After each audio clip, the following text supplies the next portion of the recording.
My name is Rebaune Gaurailui. I'm an admitted advocate, and I work for ECSA as a divisional executive responsible for, amongst others, the Legal Services Unit. And the Legal Services Unit is responsible for monitoring and regulating the conduct of people that are registered with ECSA as engineers.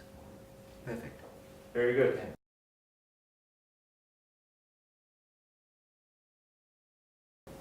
Part of statutory functions or regulatory statutory council's function is not only to register people but to also regulate their conduct because they go out there in the name of professional engineers, technologists and so on and so forth, get jobs, take decisions, and it's important that from time to time we monitor and where necessary take the necessary action in ensuring that whatever they do, that they do at the highest levels of professional etiquette, high levels of ethics, and of course good workmanship.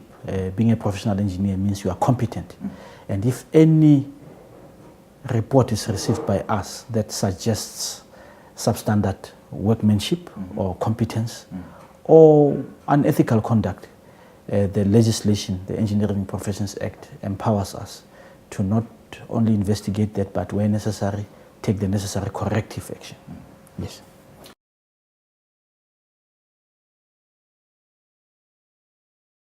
By its very nature, investigating people and taking disciplinary action against them, it's inherently legal. So ECSA has got a well-established and competent unit called the Legal Services Unit. They are responsible for overseeing this function. How many people are in that unit? It's staffed by about 5 people, 2 of them professional legal people, and with administrative staff.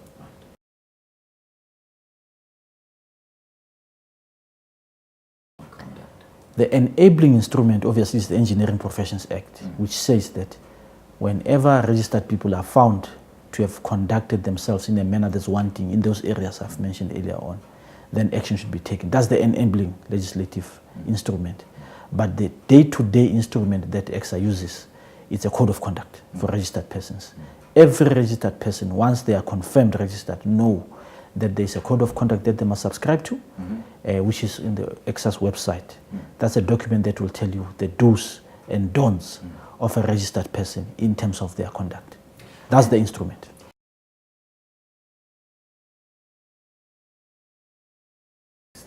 It is a council-approved document, which is gazetted, and from time to time we do review it, yes, because situations change, and as and when there's a need to tighten it, we do that.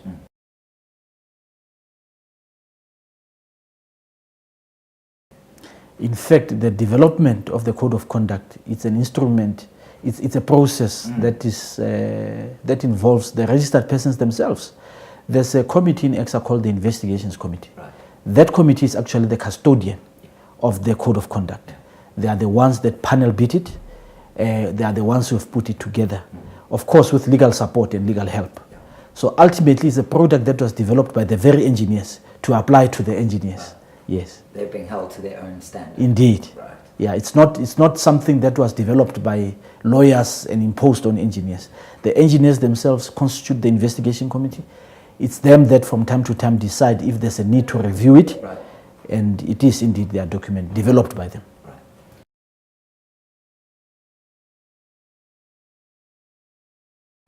The code of conduct is promoted first and foremost once you are confirmed registered. It is brought to your attention to say, as a registered person, you have to subscribe to a code of conduct, which is posted on the ECSA website. So the promotion thereof is through using the very registered persons in investigating conduct, using the code of conduct as a Bible. As I said, they are members of the investigating committee. Even when we constitute disciplinary hearings, the panels themselves that have to oversee the process are registered persons themselves, of course, with the assistance of a lawyer here and there, and they use as a source of reference the code of conduct itself. Yeah.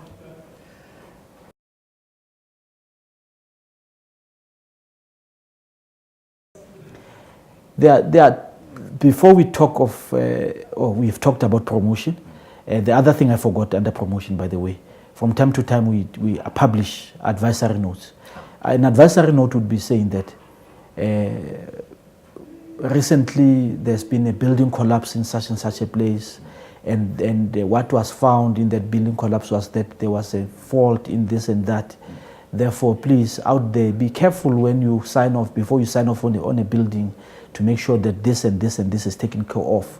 In that way, it will avoid the recurrence of a similar incident.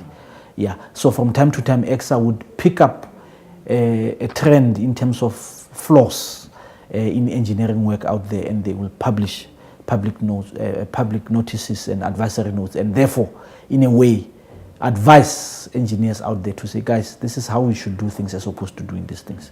Coming to the enforcement itself now,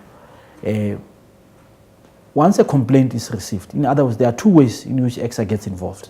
Either it receives a complaint or on its own discovers that there has been conduct somewhere or a building collapse, or so on its own, ECSA can decide to investigate. Once it's found that there's substandard conduct on the part of an engineer which necessitates corrective action, then ECSA will enforce its code of conduct by calling, by firstly investigating and thereafter calling a person found to have been responsible to answer to the charges against them. So if they are found to have transgressed and the panel found that they are indeed guilty, the necessary and appropriate corrective action will be taken, which could range from rehabilitating them to warning them to even deregistering them from the register of registered people.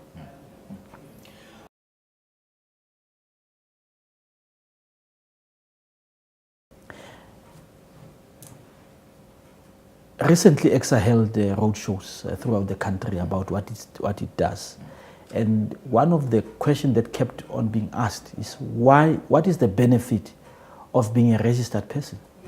In fact, the benefit of being a registered person is to make sure that if any one of your peers out there conducts themselves in a manner that's unacceptable, then your reputation and the good standing and your competence as a registered person will be protected by taking action against that, on the one hand. On the other hand, the public out there need to know that it's important for them to use the registered persons to sign off on their houses and any other engineering work. Government, municipalities need to have comfort that when we use registered persons, we know we've got recourse, because should they sign off on work that's found to be wanting later on, then we know that ECSA will protect us. So protection of the public is important. That's why it's important for ECSA, as part of its regulatory function, to take that action.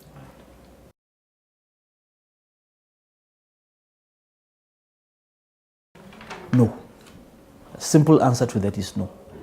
The Engineering Professions Act has got remit within the borders of South Africa. Therefore, if you've got an engineer who's registered, who gets commissioned to go and do work in America or somewhere, and they are found to have transgressed there, ECSA cannot come back here and say, for the work that you've done outside South Africa, you are responsible.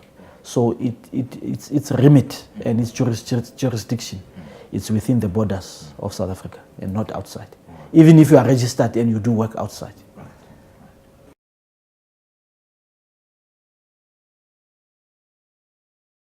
The effect of the outcome is that it varies.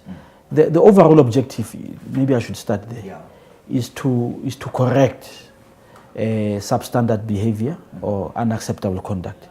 But the effect is to make sure that engineers who are registered out there know that they need to subscribe to a particular level of standard, and failing which there will be consequences.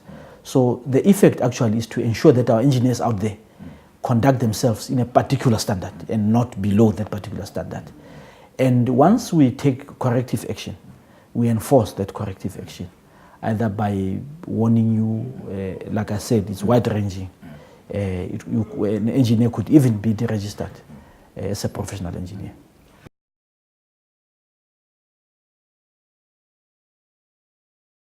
There are two areas that are of concern to us. Obviously, issues around building collapses seem to attract a lot of media attention. And in doing that, it necessitates on our part to notice the trend as to what are the typical areas that are found to have gone wrong, and then proactively issue practice notes to actually assist our engineers out there who are registered to say, these are the things that you need to do, these are things that you're not supposed to do. So the developing trend, as I said, is building collapses.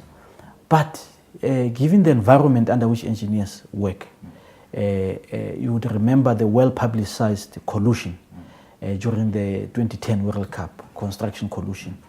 And I think it's important as well from our side to issue practice notes around issues of probity, of high levels of integrity, that our registered people must be careful in how they conduct themselves ethically. And I'm talking here corruption. Yeah, those are the two developing areas around the regulation of engineers. One, workmanship, building collapses, and the other, ethics.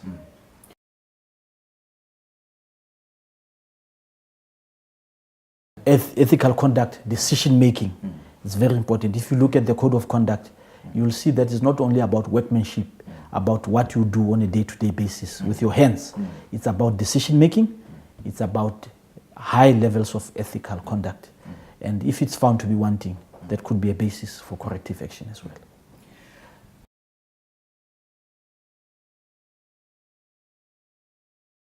There cannot be, because in the assessment and the evaluation of competency for registration, one of the things that get examined is issues that we are raising now.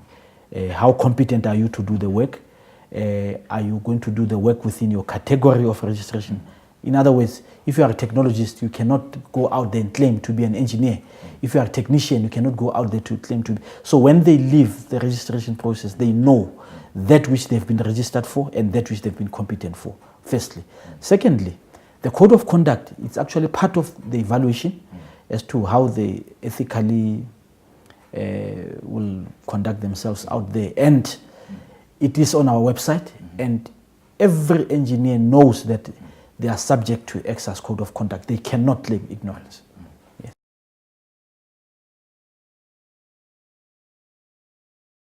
If a registered person is in cahoots with or is involved in a project that they knew or ought to have known that it's laced with corrupt activities or whatever, and indeed they could be subject to disciplinary action.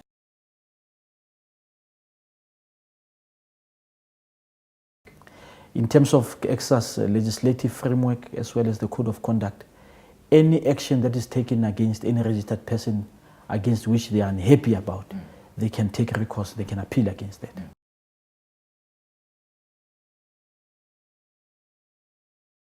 For an engineer to take legal action, it's a prerogative by any person to take at any point. For instance, an engineer could decide to interdict ECSA, for instance, from implementing or publishing the sanction on the website. They could interdict ECSA from taking action against them at the hearing stage. ECSA cannot dictate or regulate at what stage do you go to court. It's the right of any citizen to go to court at any point once they feel that their rights have been impinged upon. However, for purposes of reviewing the sanction imposed, the appropriate time to actually take recourse legally would be after the appeal has failed.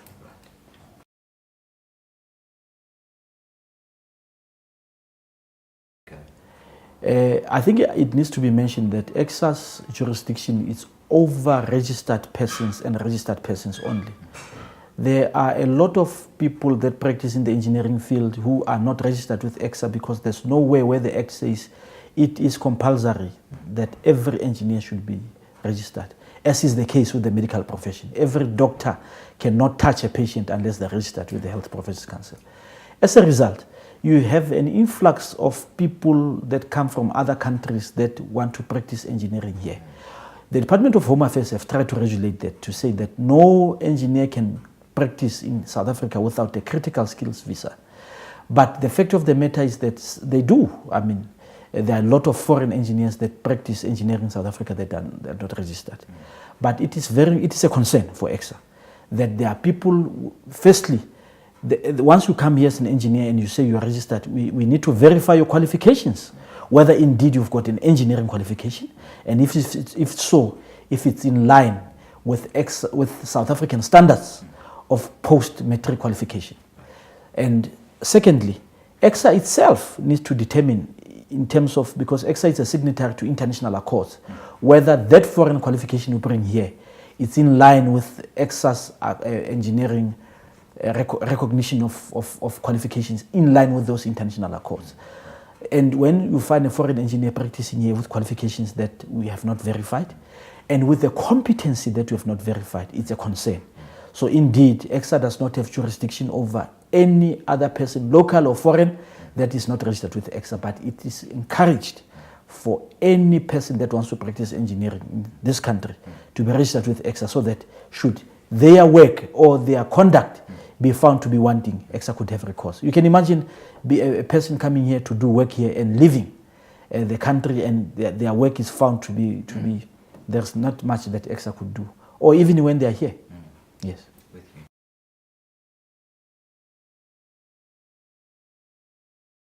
To be frank with you, we have not benchmarked our code of conduct against international. It's something that we are working on, but it has not been done. The development of ECSA's code of conduct was primarily informed by the situational analysis here. The engineers here looked at what are the trends, what comes up which require regulation, and that's what informed there.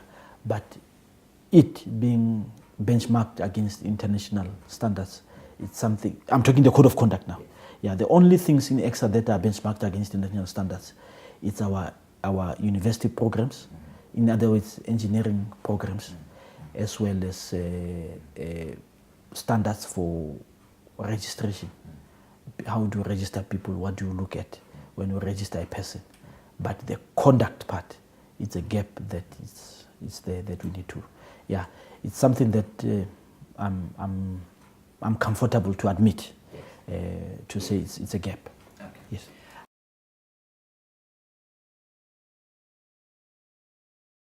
To my knowledge, no. But I'm saying this under correction. It's something that I can confirm, and once we do the edit part, then we can correct. To my knowledge, if a curriculum of university includes ethics, it will be ethics in the broader sense. But as to whether ECSA's code of conduct has been elevated to be part of the curriculum of university programs, it's something that I need to confirm. To my knowledge, no.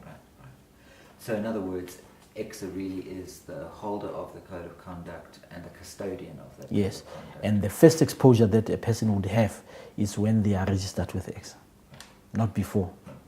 Okay.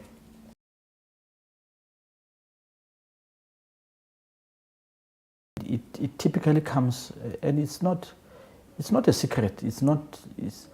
I guess perhaps it comes at the wrong time in our country. Let's just start again. Yes. Can you talk to us about fake registration certificates? Yes. You would recall that earlier on I told you that the Department of Home Affairs has issued a law, a regulation, to say any foreigner that wants to practice engineering in this country need to get a critical skills visa, a visa to do that. Now, the requirement is that before that visa can be issued by the Department of Home Affairs, ECSA needs to endorse or confirm that that applicant has got the relevant qualifications recognized by ECSA. I'm talking academic qualifications, and the relevant post-qualification experience. Because it's one thing to be qualified as an engineer, it's another whether you've got the necessary experience and competence to practice as an engineer. And for ECSA to do that, you have to go through ECSA's registration process, where, as I mentioned earlier on, you'll be the code of conduct and on all those will be covered. Now, a lot of foreign applicants get frustrated with the process and how long it takes for ECSA to okay the application for purpose of critical skills visa. And in 2014, there's been a huge spike of fake letters from ECSA confirming that ECSA is happy with their qualifications and with their experience, as well as fake ECSA registration certificates by foreign nationals.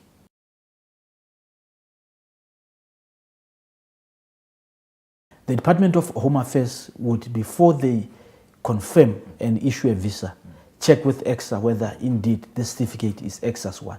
So typically what they do is that you will see that the Commissioner of Oath stamp will be fake, or will be yes, or the signature by ECSA CEO or president on the certificate will be fake, or the person who's an inquiries in ECSA would be somebody that doesn't work for ECSA anymore, or doesn't even work for ECSA at all. It's easy to pick up a fake one.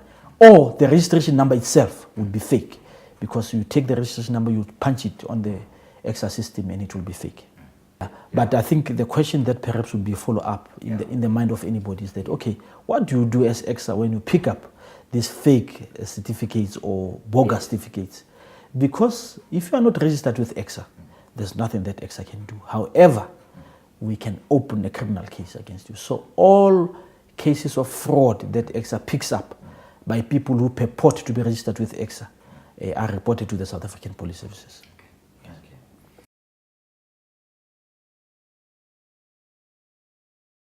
The one challenge that stands out in ECSA's relationship with stakeholders within the context of regulating the conduct of professional engineers, technicians and technologists, it's with the Department of Labor. Typically, when there's been a building collapse, ECSA would appoint an investigator, if a registered person was involved, to go and investigate what could have happened. And the investigation invariably would involve accessing the site where there's been a collapse. And the Department of Labor, enjoined by the legislation on health and safety, would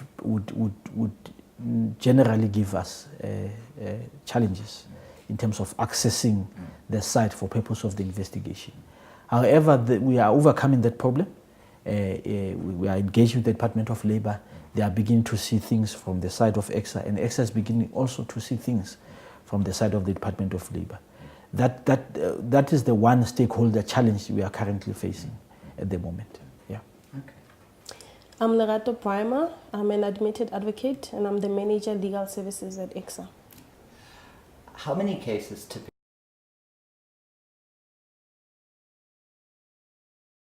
Per financial year, we would get approximately 40 cases, 40 new matters, and then we would complete at least 50 matters that we're investigating. So 40 on top of whatever amount we would have had, but our average turnaround is 50%.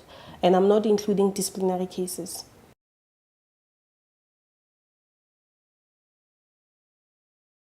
Most of the cases are structural. Most of the complaints we receive from homeowners. So it would be typically a wall collapse or a crack on a wall, or a roof leakage. So those are the type of cases that we get.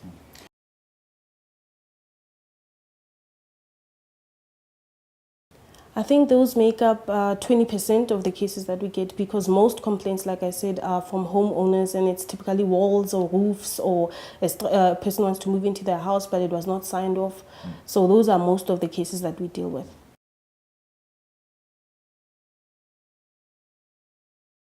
We give effect to our mandate of investigating cases through the investigating committee. It's a committee of 20 members, 19 are registered persons in different disciplines. It could be electrical, mechanical, and then we have one person who's a retired judge. He's a member of the investigating committee. All of the members of the investigating committee, they're called assignees. So as soon as we receive a case, most cases we receive them through a complaint affidavit. We do request that it be in a complaint affidavit format so that it can be commissioned to show how serious the matter is. Because you could have neighbors fighting, and then out of spite, another person could lodge a complaint if that person is a registered person. So usually most complaints are through a complaint affidavit. They come through to our offices first. First of all, we do check if the person that you're complaining against is a registered person, because we don't have a mandate over people who are not registered with ECSA. And then the next step would be to assign it to any member of the investigating committee. They will have a first chance at looking at the case. The investigating committee sits at least 4 times a year. So the assignee would come through to the committee with a report. It could either be a preliminary report, verbal report when they haven't completed their investigation, but upon completion of the investigation, they produce a written report. The committee would then deliberate on the case, and then they'll make an outcome whether there is insufficient evidence of improper conduct, where now administration, being the legal department, must inform the people involved, being the complainant and the registered person, or they can decide that we should investigate the case further, where we would need to appoint an expert. If we need to investigate further, we've got a database of experts throughout the country. That's where now they have to go out and do a thorough or more detailed investigation. Or sometimes the committee might resolve that a written warning, we call it a cautionary letter, or sometimes they can decide that they should sit with a person, where we call it a peer talk, in order to extract more information. The people who would sit in a peer talk would be the assignee, the initial person who investigated the case, and another member of the investigating committee, as well as one legal person from the legal department, either myself or the assistant manager.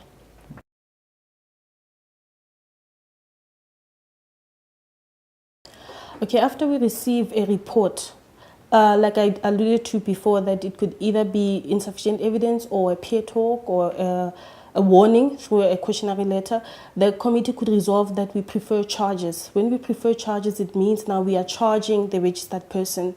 We would first send them a provisional findings letter. This would detail the charges. We develop the charge letter through the report that we would have received from the person who was investigating the case.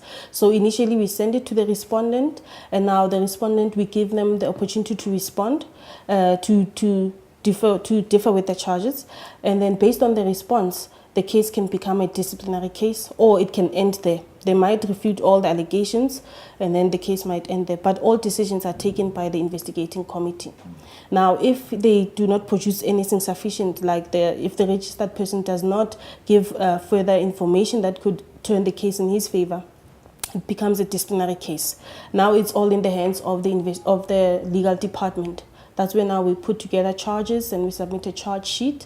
And this whole process, they're given 14 working days to respond to the charges, and then we'll set the matter down for a disciplinary hearing.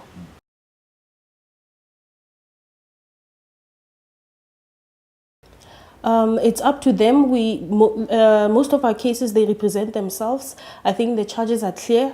We do a thorough investigation. So most engineers, they do know that we have done a proper investigation. So usually they come forward and try, during the plea bargaining stage, we try and reach a settlement. But at the end of the day, the tribunal makes a final outcome, because in terms of the act, we have to put together a tribunal. It would consist of two registered persons in different engineering disciplines, but one must be accordingly specific to the discipline of the registered person, and then the chairperson would be a legal person. We also have a database of legal professionals.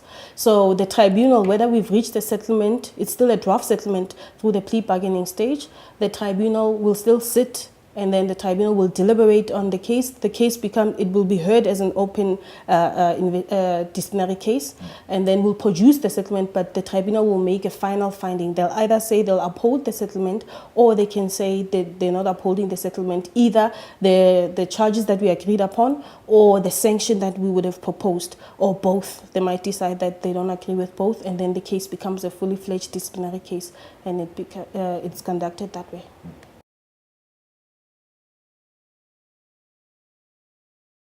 We only have a mandate over persons, registered persons. We don't investigate companies, unfortunately. Yeah. Since we only register persons, so we can't investigate companies.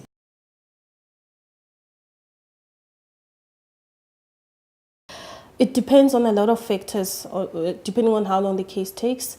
We rely on the respondent to be cooperative. Sometimes it takes, they might be uncooperative because they might be intimidated by the whole system or the whole investigation. Sometimes we might require more information from the complainant, and it might be difficult to get information from them. And as well as our investigators might find it difficult to get more information and to put forward a complete report.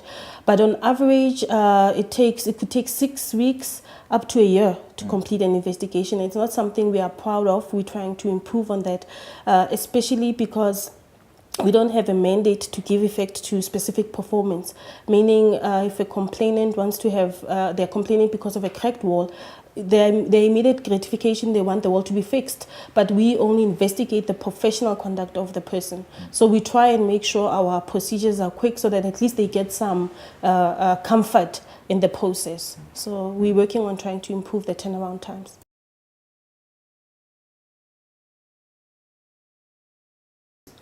Yes, we do. Not entirely in terms of our investigation process, but we rely on each other. For instance, the Department of Labor, we rely on them to give us access to the site, especially when there's loss of life. The Department of Labor has the first right to any site. So for our investigators, they need to get on site before it's too damaged or tampered with, or so now we rely on the Department of Labor to give us access. So we're in talks with the Department of Labor currently to try and work together in these investigations. Another stakeholder that we've resurrected a relationship with is the National Home Builders Registration Council, the NHBRC. We used to have a standing committee for investigations because they hire a lot of registered persons, and then they would have a lot of cases where there's cracked walls or whatever the case may be, so they would put those forward through to us. So in the last couple of years, we haven't had a lot of input or feedback from them, but this year we've started resurrecting discussions and trying to make sure we fine-tune our processes, or we help each other out, or we assist each other in our investigations.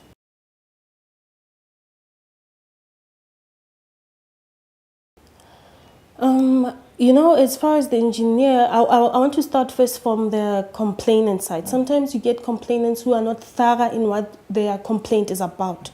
So that takes the process it drags the process even from the initial stages. So that's also one of the reasons why it prolongs a complaint, because they don't put forward their allegations clearly.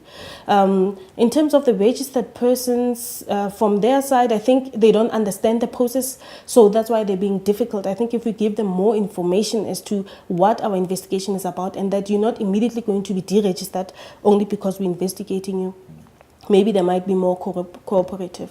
Because I think they just assume with the police now, we're here to just reprimand, and then that's why they're uncooperative. I think there's lack of information. Yeah, there's lack of information from our side. So we could improve on giving them more information.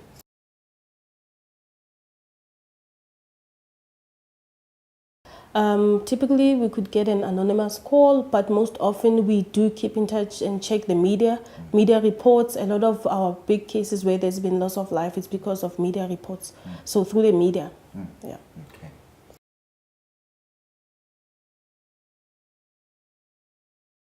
The disciplinary sanctions are legislated in our Act. So usually the tribunal could either decide that they reprimand the registered person or give him a fine. They cannot fine him more than 20,000 per charge. So it's a maximum of 20,000. It's legislated. Or they can deregister him or her, or they can get suspended.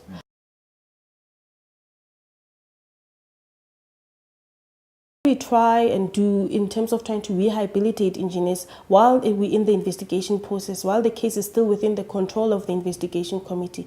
I did refer to a peer talk. A peer talk is seen as well as a rehabilitation tool, where the assignee and any member of the registered person would talk to the registered person or guide them through what they believe, what they overlooked, or how they can improve themselves as a registered person. But sometimes through that whole process, the report that we might receive from the assignee, from that interaction with the registered person, they might come back to the investigating committee saying that this person was clearly negligent for an average registered person in his maybe status as a professional or a candidate, because we're also responsible for candidates. So it's either they can recommend that they go for a course or whatever, they really just need to fine-tune a couple of things or improve here and there. But sometimes they can either decide that this person knew what they were doing, they were just negligent and they have no regard for the profession and the public, and it might proceed into a disciplinary case.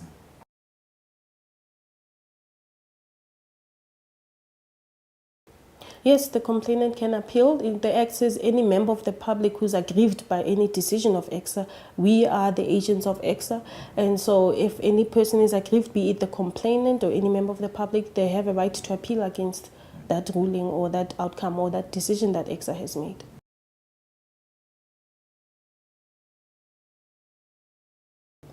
Yes, we can. We've had incidences where we were subpoenaed, but it hardly ever happens, but we can.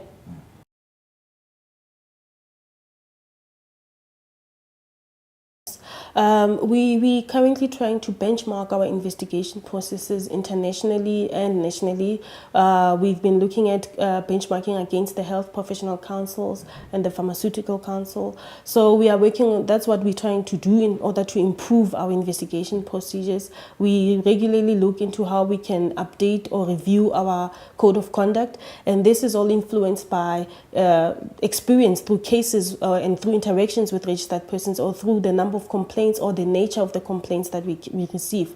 So from there are learnings, and that's when we realize that how can we improve. So we look at how we can review the code of conduct. We want to prioritize the benchmarking of our investigations.